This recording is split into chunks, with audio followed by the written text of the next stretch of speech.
النهاردة بقى هنعمل مع بعض الصدوق الاسكندراني بالجبنة الموتزاريلا لجوع آخر الليل للسحور في رمضان. حاجة كده عظمة. يلا بينا نبتدي. أول بقى حاجة هنحتاجها مع بعض، هنحتاج صدوق واحتاج نبقى مقطعين طماطم وفلفل، ولو حابين فلفل حامي وفلفل بارد. هنجيب بقى طاسة على النار وهنبتدي نحط فيها شوية زيت كده، ويدوبك كده الزيت يسخن حاجة بسيطة. وعايزكم تكتبولي في الكومنتات انتوا بتقولوا عليه صدق ولا سجوج، عشان الاسكندرانية حاجة والقهراوية حاجة تانية خالص. فاكتبولي بقى في الكومنتات. هننزل بقى بالصدق بتاعنا، هننزل بيه في الطاسة كده، هنديله الصدمة الأولانية دي، نديله تقليبة حلوة كده. لو أول مرة تشوفوني ما تنسوش تشتركوا في القناة، تفعلوا زر الجرس ولايك وشير للفيديو. أنا اسمي سعيد، ودايما هنزل لكم وصفات كتير جديدة. تقليبة خفيفة كده.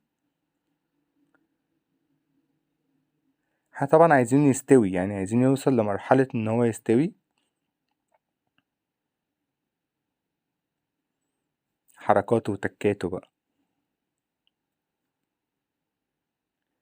تقريبا ده كده اللون اللي احنا عايزين نوصله. هننزل بعد كده بقى بالطماطم والفلفل، وطبعا انا اكيد حاطط فلفل حامي، ده حسب الرغبة زي ما انتوا عايزين. انا بحب الحاجة حامية جدا، فاللي عايز يحط فلفل حامي اوكي، اللي عايز يحط بقى فلفل الوان ممكن نحط مع بعض فلفل بارد زي ما انا حاطط، نحط فلفل كوبي برضه، انا حاطط فلفل كوبي. كل الحاجات دي بتضيف له جدا جدا جدا. تنسوش كمان تعملوا لايك وفولو للانستجرام والفيسبوك والتيك توك بتوعنا. هننزل بقى بشوية بهارات. هو الصدق فيه بهارات طبعا كويسة جدا، فاحنا يدوبك شوية ملح شوية فلفل، رشة بابريكا، رشة توم باودر، رشة بصل باودر، خفاف جدا جدا جدا. مش عايزين نكتر لان هو كده كده الصدق اصلا بيكون فيه بهارات كويسة جدا، بس انا بحب اضيف له كده ايه، اضافة خفيفة يعني. وهنقلب بقى الحاجات دي كلها مع بعض، والطماطم بقى هتنزل كده المية بتاعتها كده، وهتعمل ميكس كده مع الصدق مع الفلفل.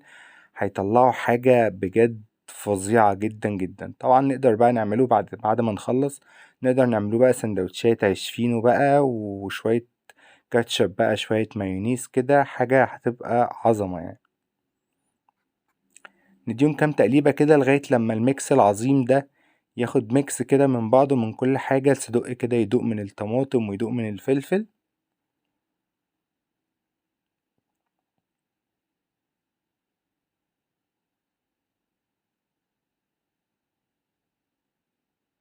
متنسوش لو أول مرة تشوفوني تشتركوا في القناة وتفعلوا زر الجرس ولايك وشير للفيديو. مستني تعليقاتكم وقولولي محتاجين ايه تاني الفترة اللي جاية. طبعا انا هنا نزلت بقى بالموتزاريلا بتاعتي،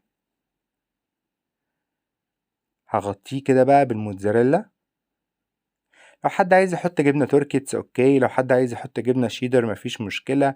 بس يعني هو الوضع اللي احنا فيه دلوقتي ده جبنة موتزاريلا هتودي الطبق الصدق الاسكندراني ده في حتة تانية خالص.